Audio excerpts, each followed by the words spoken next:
Question intéressante. La RAM, ça sert à quoi exactement? Des chargements moins longs, etc. Plus de fluidité. Alors la RAM. On va faire un petit cours sur la RAM. Alors attention.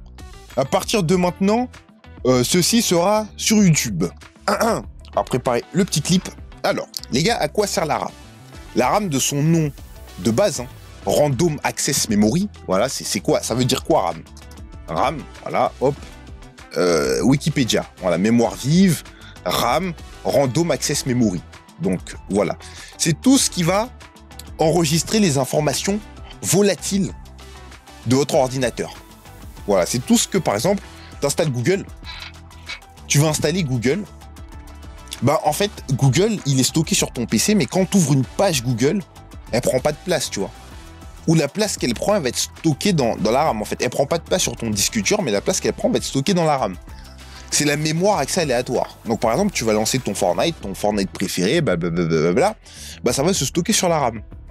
Et plus tu as des hautes fréquences sur la RAM, meilleur sera le taux de transfert entre disque dur, processeur et du coup carte graphique, etc. Meilleur sera le chargement et le déchargement du coup pour le coup de tes maps, de tes textures, etc.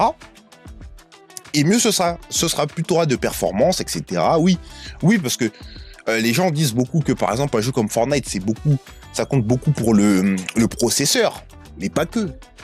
T'as des gros gains sur la RAM aussi. Oui, Chiro. Enfin, ça live, ça fait des jours que j'attends. Mais j'ai pas live juste hier, gros, j'ai live avant-hier. Comment ça fait des jours que t'attends? Petit cours sur la RAM. Je te jure. À partir de quand il faut mettre 32 Go? Alors, plus tu vas exécuter des tâches en même temps, plus tu auras besoin de gigas. Moi, par exemple, allez, facile, j'ai 40 pages Google, facile, hein, 40 pages Google allumées, j'ai 2 streams. J'ai une RAM à 19 Go sur 32. J'ai 32 Go en tout. Ouais, j'ai 19 sur 32. Il faut en voir l'utilité.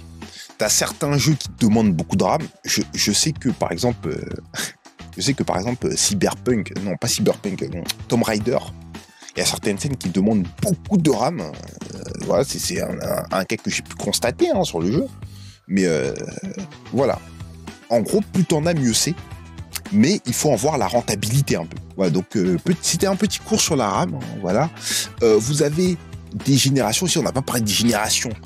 La nouvelle génération actuelle, c'est la DDR5. Hein. La DDR5 qui est hors de prix pour l'instant. Hein. Faut bien parler de ça. Hein. La DDR5 qui n'a pas encore fait sa démocratisation. Donc, en fait, le mieux, c'est de rester en DDR4 pour l'instant. Et quand ce sera démocratisé, la DDR5, de passer en DDR5.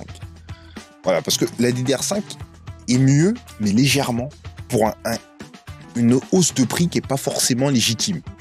Voilà, c'est pareil pour la DDR4, quand c'est sorti, c'était pareil, on disait à tout le monde, restez sur DDR3, les performances seront pas au rendez-vous et tout, bah, les gens, ils n'ont pas écouté, ils ont tous acheté la DDR4, maintenant la DDR4, c'est un prix dérisoire.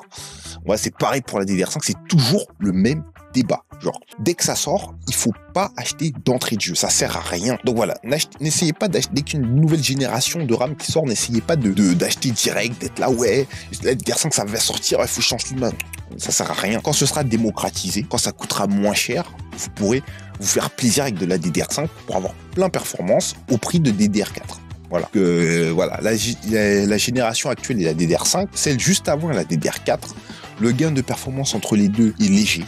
Je dirais même léger, ouais. T'as pas forcément besoin d'aller dans beaucoup de mégahertz pour un prix qui est pas forcément justifié. Allez, pour la vidéo YouTube, voilà, c'était la fin de cette vidéo YouTube. Allez, on se retrouve pour une prochaine vidéo. Voilà, j'ai fait ma petite vidéo YouTube, c'est bon. C'est bon.